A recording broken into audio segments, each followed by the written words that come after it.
E após pedido de vista coletivo, a segunda turma do Superior Tribunal de Justiça interrompeu o julgamento do processo que definirá se o rol de procedimentos estabelecidos pela Agência Nacional de Saúde Suplementar para os convênios médicos é exemplificativo ou taxativo. Na prática, a decisão vai determinar se os planos de saúde podem ser obrigados a cobrir exames e tratamentos que não constem da relação de procedimentos. Para entender melhor esse processo, nós vamos conversar agora com a coordenadora do Programa de Saúde do Instituto Brasileiro de Defesa do Consumidor, Ana Navarrete. Bom dia, Ana, tudo bem? Bom dia, Rodrigo. Bom dia a todos os ouvintes da rádio. É um prazer estar aqui hoje. Ana, o entendimento predominante no judiciário hoje é de que o rol é exemplificativo. E as operadoras dos planos de saúde querem que o rol seja considerado taxativo. Qual que é a diferença entre essas duas definições para os consumidores? É uma ótima pergunta, Rodrigo. É importante que os ouvintes estejam atentos. Há pelo menos 10 anos, os tribunais estaduais e o próprio STJ entendiam tranquilamente, de forma consolidada e pacífica, que a ANS, ao editar a lista de todos os procedimentos, terapias, tratamentos que os planos de saúde devem cobrir para os consumidores de planos de saúde, é uma referência mínima. Ou seja, ela é uma referência exemplificativa. O que isso quer dizer?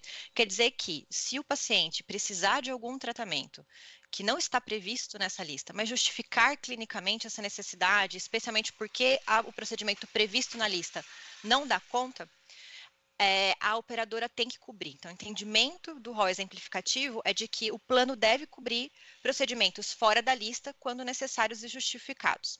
Agora, taxativo, que é o entendimento que as operadoras há poucos anos vêm tentando construir no judiciário, né, é no sentido de que essa lista não seria uma referência mínima, seria um teto de cobertura. Ou seja, é só o que está na lista, pronto, acabou. Mesmo que o consumidor precise de um outro tratamento mais adequado, ou mais moderno, ou mais específico, esse tratamento não seria de cobertura obrigatória se o rol for entendido como taxativo.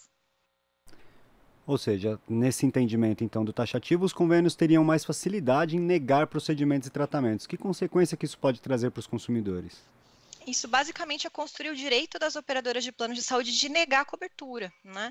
E as consequências são diversas. A primeira é de dificultar o acesso à justiça do consumidor, questionar judicialmente uma decisão, uma negativa de cobertura feita pelo plano de saúde. Isso também retira do consumidor um certo poder de negociação, né? De poder, olha, você não vai cobrir, eu posso levar isso para o judiciário, né? E aí aumenta ainda mais a assimetria de poder entre plano e consumidor, essa é uma consequência, e uma outra consequência é para quem tem processos em curso nesse momento, né? Quem tem liminares que foram concedidas, porque para esses processos que têm decisões liminares concedendo o tratamento, existe a possibilidade de reversão da medida numa decisão de primeira instância ou de segunda instância.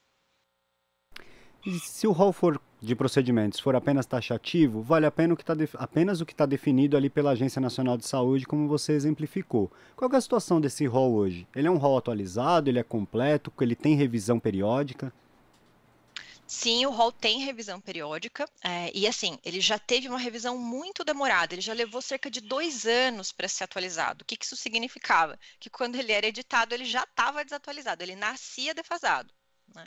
A agência implementou algumas medidas para tentar acelerar um pouco esse procedimento, chegando a reduzir para 18 meses o período de atualização, né? E recentemente, entre 2021 e 2022, houve uma articulação por meio de projeto de lei para reduzir ainda mais esse prazo de atualização para 6 meses. Só que é importante ter em conta que quando o rol ele é editado, embora agora atualizado num tempo menor, ele ainda tem que levar em consideração diversos fatores para além do benefício clínico. Tem que levar em consideração custo-efetividade, que é importante, mas também leva em consideração qual que é o impacto para o lucro das empresas. Então, a resultante do rol nem sempre é aquilo que é mais adequado para o consumidor, é aquilo que é mais adequado para o consumidor dentro de um universo de pagamento dos planos. É por isso que é importante que tenham regras que permitam uma abertura, para que cada caso seja analisado na sua especificidade. As operadoras dos planos, Ana, têm justificado que o rol desse jeito, né, o rol exemplificativo, impacta no equilíbrio econômico delas. Esse argumento se justifica? Não é um setor que acumula altos lucros ano a ano? Pois é, e essa foi uma questão muito técnica e brilhantemente apontada pela ministra Nancy Andrighi no seu voto, né? Embora as empresas de planos de saúde tenham trazido esse argumento, o que a gente vê na prática com os dados da própria agência reguladora é que não há comprometimento à sustentabilidade. Ou seja, enquanto o rol perdurou como taxativo de maneira pacífica nos últimos 10 anos, se a gente olhar os resultados econômicos do setor, são ótimos. Né? Então não está havendo desequilíbrio, ou se ele está havendo, assim, ele não está acontecendo no âmbito da lucratividade. A própria ministra citou dados do IPEA que mostram que a lucratividade dos planos entre 2014 e 2018 duplicou. Né? Então, assim, esse argumento ele não se sustenta com base em dado e com base na evidência disponível. E por outro lado, qual é a situação dos consumidores em relação aos planos de saúde? Pedidos de exames, de tratamentos, eles são algo prontamente atendidos ou existe um percentual grande de necessidade de ingresso na justiça? A saúde suplementar é um dos temas mais judicializados no país, né? E uma dessas causas, sem dúvida, são práticas de mercado abusivas, são negativas de cobertura, mas também falhas regulatórias. Uma boa parte da judicialização na saúde suplementar não é só negativa de cobertura, né? É reajuste abusivo, é falta de clareza no contrato, são cláusulas abertas. Esse mercado é um mercado com falhas regulatórias que, no entendimento do IDEC, não foram devidamente sanadas pela agência reguladora ANS, né? E isso causa judicialização.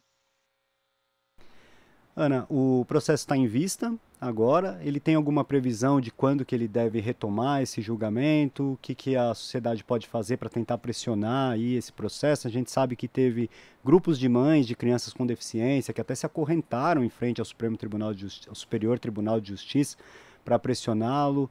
Como que está essa parte do processo agora?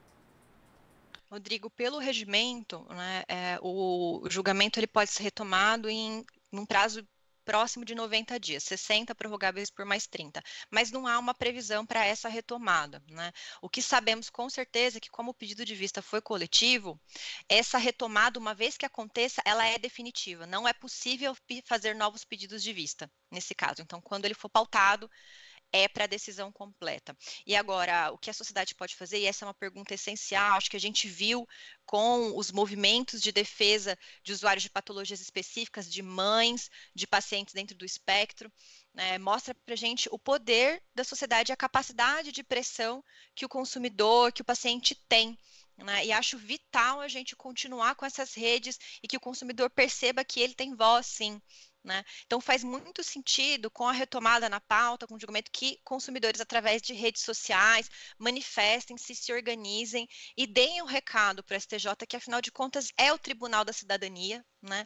E tem que fazer valer o seu nome, de decidir de acordo com aquilo, com o entendimento do interesse público mesmo, né? E reforçar o que ele vinha entendendo há cerca de 10 anos, reforçar o caráter exemplificativo do rol.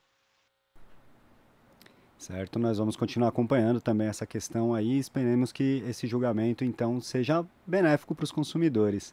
Ana, eu agradeço a sua participação aqui no Jornal Brasil Atual de hoje, um bom dia e um bom final de semana para você. Obrigada, Rodrigo, a gente está à disposição. Conversamos aqui com a coordenadora do Programa de Saúde do Instituto Brasileiro de Defesa do Consumidor, Ana Navarrete. Você está ouvindo Jornal Brasil Atual. As notícias que os outros não dão.